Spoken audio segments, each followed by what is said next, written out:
My name is Brick, and I'm a confident non-smoker, and I've done the confident non-smoker program with Miss Zelda, and I was a smoker for 6 years. It developed over time to be a financial stress to me. It was so distracting, and I became a non-functioning adult. I couldn't take care of my children. I couldn't get out the door in the morning if I did not have nicotine, as if it was alcohol or some sort of drug. I've been a confident non-smoker for 6 months now.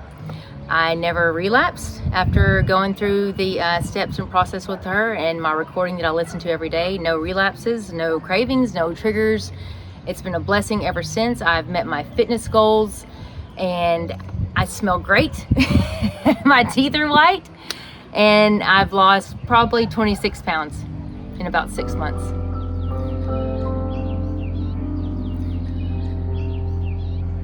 Before doing the Confident Non-Smoker program, for the past 6 years, I've tried to quit so many different times. I've tried different strategies that I would come up with, aside from the patches and gum and different things that you could do.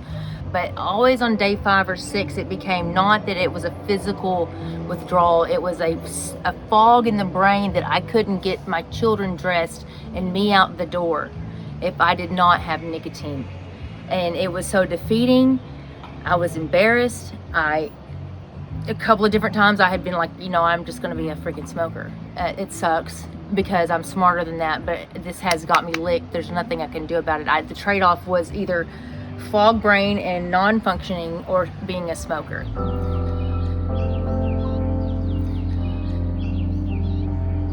So the catalyst for me, for what really put me over the edge to try anything and be willing to give the hypnosis thing a try was, well, first of all, nothing else had worked. Second of all, I had made all these positive changes in my life as far as, new job, career, like new location, new relationship, and I was around all these very positive, intelligent people in my life that didn't smoke, but I smoked, and I felt like an idiot. So my family member, my cousins and his fiance, put me on to Zelda and the Confident Non-Smoker process and program. And so I was like, what?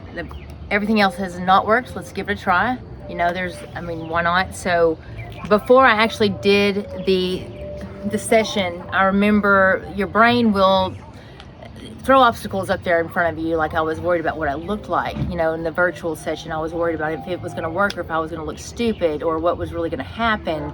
And whenever I actually got in there, and it was just so relaxing and so inviting and such a safe, secure environment for me to really find the root of the problem. And I remember being like, whoa, this is intense. And it was relief to where I was laughing at, like, I couldn't believe this was happening, and that was why. And then, I took what was my problem and turned it into the solution, and it has become what has driven me to continue to make the right decisions in my life and be a confident non-smoker. So some of the things that she asked you to do before you do the session and do the recording is to get rid of any kind of triggers, right? Anything that's going to trigger your mind. If you see it, wrappers or boxes or even Nicorette gum, like, no nicotine. Even if it's the quitting patches, like, we don't want to see it out of sight, out of mind. That was not who we were ever. Don't identify with that. So that made sense. I remember doing the session, and it was very, it was intense. But I remember before doing it and going in, and even afterwards, I was like, okay, it's going to be about 30 minutes, and I'm, this is probably going to happen. And then next thing you know, 30 minutes had gone by. Next thing you know, I'm getting in bed and haven't smoked or gone down the street to the gas station to get, more nicotine. The next morning I got up, had set the alarm. I got up and walked with the first day with the recording. It was really cold outside. So I listened to the recording and responded to her text messages every day, telling her why, 3 positive things, why quitting smoking, what it has done for me. And then I also told her 3 lies I'll tell myself. one of the negative things with smoking for me was the smell. So I was very obsessed. I had a smoking jacket that I would wear when I smoked. I wore like a plastic glove so I could take all that off, wash hands, and try to really hide it the best I could. I isolated. I didn't like anyone knowing that I was a smoker, but I also wasted a lot of time hiding it.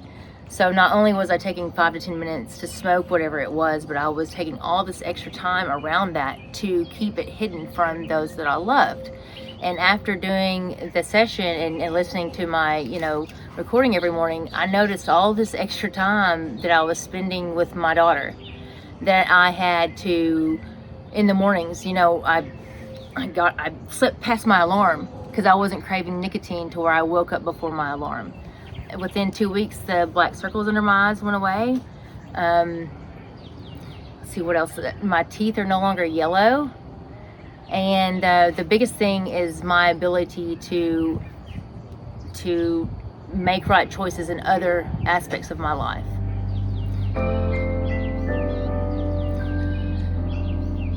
The hardest part to the program was showing up to the virtual meeting. Don't let the shame, I couldn't let the shame of who I was, the embarrassment of what I had become, keep me from going ahead and going through with this, because my nicotine issue and addiction was so shameful to me that I would skip out on family things. I would isolate myself. And for me, it was showing up and actually going through the initial the meeting with Zelda.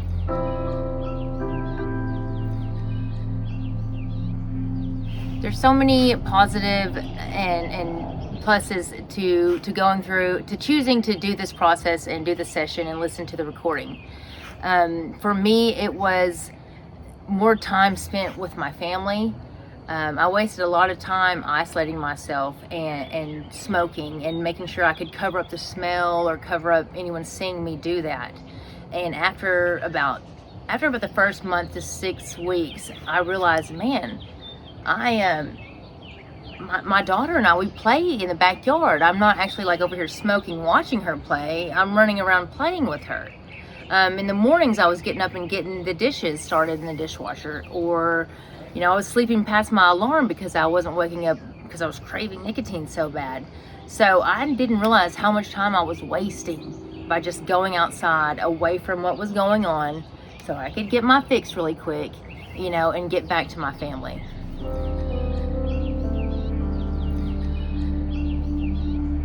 The other positive thing that I noticed was that I had money left over in my bank account the next week. I would spend, single mother, I would work and I live kind of check to check, but I would have a little bit left over that I would blow on cigarettes. I was spending $30 a week, which is a lot of freaking money. That's a new pair of shoes or a new outfit, or over time that's, a trip for me and my daughters to go on. And I was selfish and I was hiding and I was spending money on my addiction and taking away from my family. And I was so excited after week 2 when I had $37 left over in my bank account. And that following week we were able to go down and visit my other girls back home, and go out to eat. And then so it just keeps snowballing, and it's great. Thanks for sharing your story, Brick. Reach out if you or someone you love wants to become a confident non-smoker.